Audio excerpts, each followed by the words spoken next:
वृषभ राशि वाले व्यक्तियों के लिए अक्टूबर का महीना क्या कुछ खास लेकर आया है। आइए इसके विषय में मैं आपको विस्तार से बताता हूं। देखिए दर्शकों, यह मासिक राशिफल मैं आपके गोचर कुंडली में ग्रहों एवं नक्षत्रों की स्थिति और उनके चाल के आधार पर बता रहा हूं। तो आइए सबसे पहले मैं आपको यह बताऊं कि आखिर आपके गोचर कुंडली में ग्रहों की स्थिति क्या है। देखिए, शनिदेव आपके गोचर कुंडली के 10वें भाव में बैठे हैं।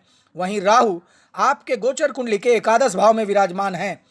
देव गुरु बृहस्पति लग्न में बैठे हैं। वहीं मंगल महाराज आपके गोचर कुंडली के द्वितीय भाव में विराजमान हैं। सूर्य बुध के साथ बुध आदित्य योग का निर्माण कर रहे हैं और यह योग आपके गोचर कुंडली के 5वें भाव में हो रहा है। शुक्रदेव आपके गोचर कुंडली के 6ठे भाव में विराजमान हैं और ग्रहों की इसी स्थिति के आधार पर आइए मैं अक्टूबर का महीना का मासिक राशिफल विस्तार से बताता हूं। तो सबसे पहले कैरियर के दृष्टिकोण से देखिए, 10वें भाव के स्वामी शनि महाराज 10वें भाव में ही वक्री अवस्था में पूरे महीने विराजमान रहने वाले हैं और यह आपको कार्य क्षेत्र में बहुत ज़्यादा काम का दबाव महसूस करवाएंगे। आप लगातार मेहनत करेंगे और यह मेहनत व्यर्थ तो नहीं जाएगी, लेकिन आपको उसका परिणाम अभी तुरंत नहीं दिखाई देगा। इस वजह से आपको थोड़ा निराश होना पड़ सकता है या आप अपने आप को थोड़ा निराश महसूस करेंगे, लेकिन आप देखिए जमकर मेहनत करते रहिए। आपको आने वाले समय में इसका भरपूर लाभ अवश्य मिलेगा। 6ठे भाव में 6ठे भाव के स्वामी शुक्र महाराज महीने के पूर्वार्ध में विराजमान रहेंगे, जो कि नौकरी में आपकी स्थिति को और अनुकूल बना देंगे। विरोधियों को आप हरा देंगे और आपकी स्थिति और मजबूत हो जाएगी। देखिए, 13 अक्टूबर से शुक्र 7वें भाव में आ जाएंगे, जिससे आपको अपने कार्य क्षेत्र में प्रमोशन की प्राप्ति के योग बन रहे हैं। राहु महाराज एकादश भाव में पूरे महीने विराजमान रहेंगे और आपके वरिष्ठ अधिकारी इसकी वजह से आप पर नज़र रखेंगे और अपने कुछ ऐसे खास विरोधियों से आप सावधान रहें जो बराबर आपको परेशान करते रहते हैं, क्योंकि उनमें से कोई चापलूसी के द्वारा आपके सीनियर ऑफिसर्स के कान भर सकता है और इस वजह से कार्यक्षेत्र में मैं आपको सलाह देना चाहता हूं कि आप कान और आंख दोनों खुले रखें। देखिए, बृहस्पति की दृष्टि आपके 7वें भाव पर रहेगी और अगर आप व्यापार करते हैं तो फिर आपको आर्थिक चुनौतियों का सामना थोड़ा कम करना पड़ेगा। व्यापार को अच्छा रास्ता दिखेगा। आपके संपर्क कई बड़े लोगों से जुड़ेंगे और व्यापार में उन्नति के द्वार खुलेंगे। अब आइए मैं आपको बताऊं कि आर्थिक दृष्टिकोण से यह अक्टूबर का महीना कैसा रहेगा। देखिए, सूर्य बुध और केतु महीने की शुरुआत में आपके 5वें भाव में बैठकर एकादश भाव को देखेंगे और एकादश भाव में पूरे महीने राहु की उपस्थिति होने से आपकी आमदनी में दिन प्रतिदिन बढ़ोतरी होती जाएगी। आर्थिक संपन्नता की स्थिति भी रहेगी और दूसरे भाव में द्वादश भाव के स्वामी और 7वें भाव के स्वामी मंगल महाराज विराजमान रहकर व्यापार और बाहर के माध्यमों से धन की प्राप्ति करवाएंगे, जिससे कि आपका बैंक बैलेंस में इस महीने बढ़ोतरी होगी। देखिए, देवगुरु बृहस्पति प्रथम भाव में बैठकर आपको सही निर्णय लेने की क्षमता प्रदान करवाएंगे, जिससे कि आपको सब मार्ग से धन प्राप्ति के योग बनेंगे। अब आइए मैं आपको बताऊं कि स्वास्थ्य की दृष्टिकोण से यह अक्टूबर का महीना कैसा रहेगा। देखिए, यह महीना स्वास्थ्य के दृष्टिकोण से कुछ कमज़ोर दिखाई दे रहा है।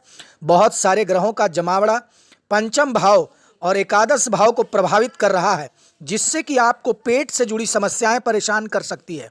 आपको एसिडिटी, पेट में दर्द, ऐंठन, जलन या लीवर में सूजन जैसी समस्या का सामना करना पड़ सकता है।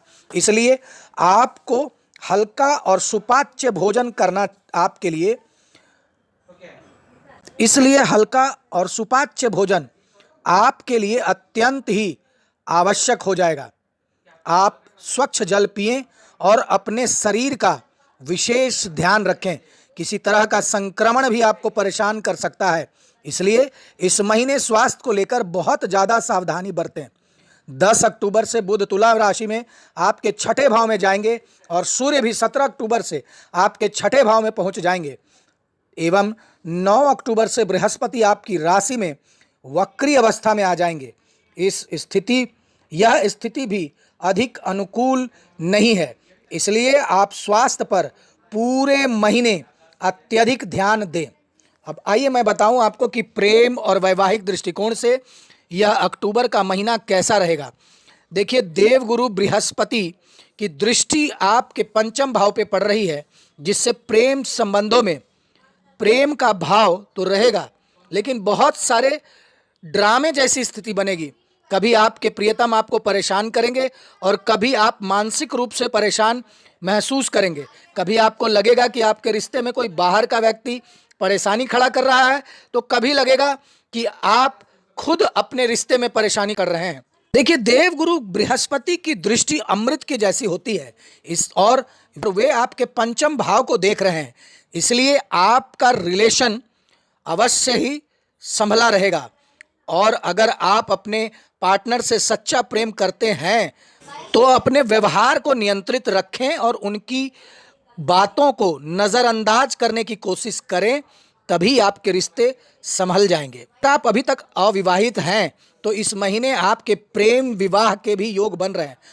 अगर आप किसी से प्रेम करते हैं तो इस महीने आप अपने विवाह की बात उनसे कर सकते हैं और संभावना है कि आपका प्रस्ताव स्वीकार हो जाएगा और आप प्रेम विवाह में सफल हो जाएंगे। देखिए, अगर आप विवाहित हैं तो फिर वैवाहिक जीवन आपके लिए इस महीने अच्छा रहने वाला है। देवगुरु बृहस्पति की दृष्टि सप्तम भाव पर रहेगी और वे आपके विवाह की रक्षा करेंगे।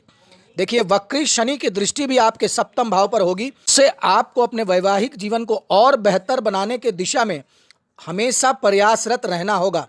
आपको अपनी कमियों को समझना होगा और उन्हें स्वीकारते हुए अपने जीवन साथी के साथ एक अटूट रिश्ता बनाना होगा।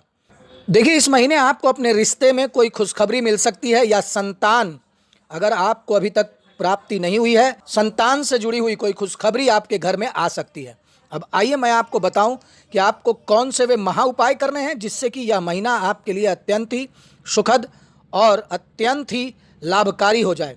देखिए, प्रत्येक बुधवार को आपको गौ माता को अपने दोनों हाथों में साबुत मूंग रखकर अपने हाथों से खिलाना चाहिए। गुरुवार को गाय को चने की दाल खिलाएं और प्रतिदिन हनुमान चालीसा का पाठ करें और सूर्य भगवान को जल हल्दी मिलाकर नित्य प्रतिदिन अवश्य चढ़ाएं। धन्यवाद।